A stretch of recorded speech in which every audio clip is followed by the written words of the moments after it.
జగ్గైపేట పట్టణంలోని బాలికల జిల్లా పరిషత్ ఉన్నత పాఠశాలలో విద్యార్థులకు శాసనసభ్యులు శ్రీరామ్ రాజగోపాల్ తాతయ్య పుస్తకాల కిట్లను పంపిణీ చేశారు. ఈ సందర్భంగా ఆయన మాట్లాడారు. విద్యార్థులు చదువుల్లో మంచి ప్రతిభ చూపి టీచర్స్ కు తల్లిదండ్రులకి మంచి పేరు తీసుకుని రావాలని తెలియజేశారు.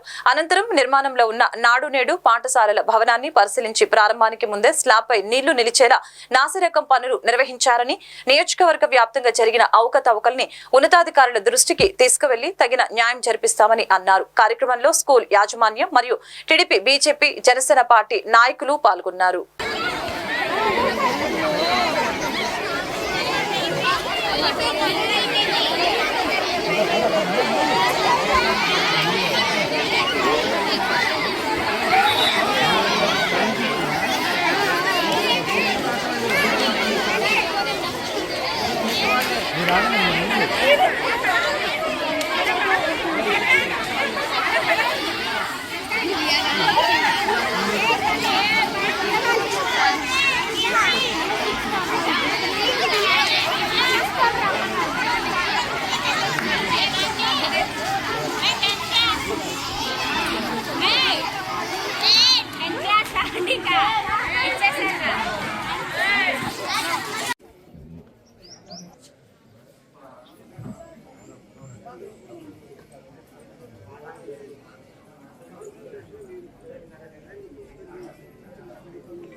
ఎక్కడికి చిల్లకల్లా లేకపోతే